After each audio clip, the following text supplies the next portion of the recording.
Hello everybody. I wanted to demo a cool set of bypass tools that I bought from Sparrow lockpicks. Other people also make similar tools. This one's Sparrow's version. The one complaint I would have about them is that there's not letters on them so you can tell one from the other when you're trying to describe them. I'll just describe one as, well, not as hooked as the other one. I'm going to be using the more hawk or eagle beaked version of the tool for most of the demos. But anyway, these are pretty neat. I originally bought a set for like 20 bucks online from them, and then I quickly lost them. I was at DEF CON, and I was never having any luck with them anyway. I even had Deviant give it a shot, and he wasn't really able to give them the function either. So I went to the Sparrow lockpick guys, and one of the guys there demoed how to use them on a master lock number 3. I think they can work on a few other master locks, but I've only gotten to work on the master lock number 3 as far as master locks are concerned. But they're actually pretty nifty little bypass tools. After I lost mine at DEF CON, and he showed me how to actually get them to operate, I bought a pair there for like $15, and I'd say they're probably worth that for just having fun bypassing locks. But the way they're supposed to work, and I'm going to illustrate this on a lock that's not a master lock because it's easier, is that you reach through the keyway, past the pins and everything, and you manipulate the springs and the latching mechanisms inside. For instance, you see that little locking dog there? See, I just moved it out of the way. That's kind of what you're doing with these tools. And these ones are designed for master lock number 3s, but with a little work, you can get them to work on other locks too. But I'll demonstrate that in a bit. But here's a simple master lock number 3.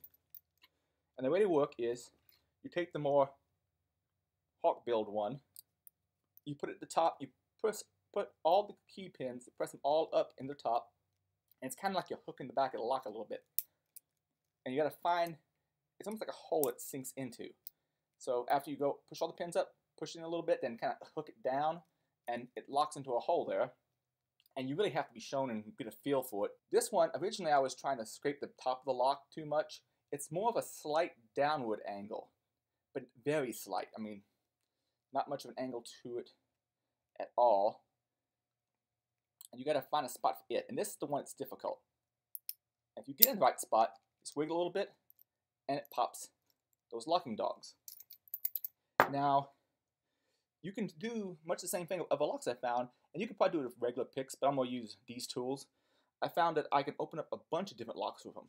There's this one particular Brinks lock, and I'm going to look up the number. I believe it's a ZX 15. That's a little 44 or 45 millimeter. It says 44 in advertisements. If you probably can't see it because of the lighting, but it says 45 here. And it was even simpler. I was playing around with it today after I bought it from Walmart for about 9 bucks. And I found that if you just take one of the tools, probably either one will work, but I'll go ahead and use the more hooked one. And you just push all the key pins out of the way and just go all the way to the back and then move down. It'll pop it. And this one's like one tool, super simple. Let me do that one more time.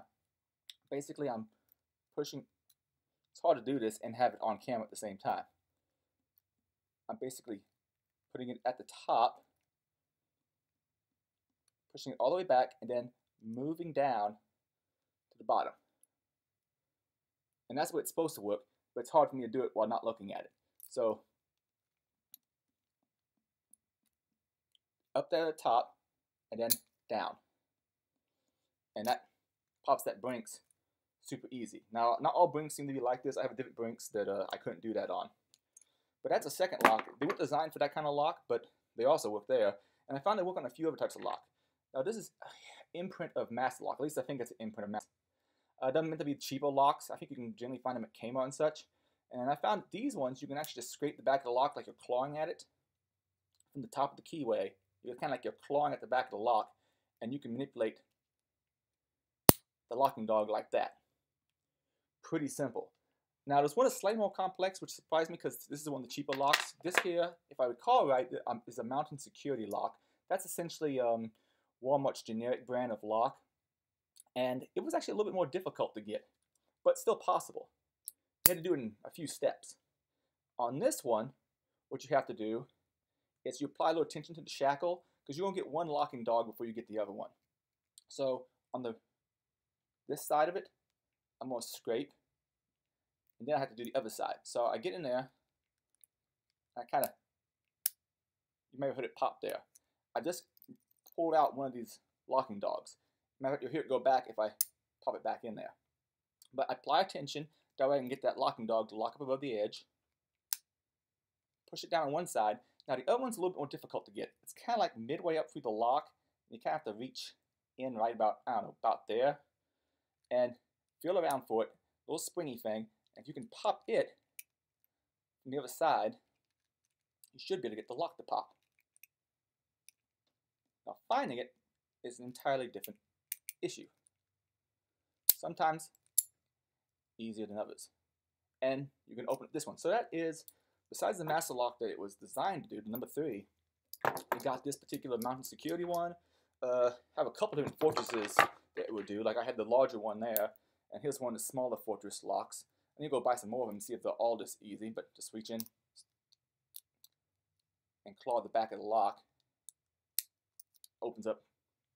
And it also got that Brinks one right here. So all in all, for the $15 I spent on them, it seems like a worthwhile tool, and I'm playing around them from now to see what all other locks I can open with them. If anybody knows any bypasses for other common padlocks, let me know. I've been playing around with some no-brand versions and having mixed luck, but just playing around with these for a while, I was able to open 4 different types of locks with them, so I'm pretty happy.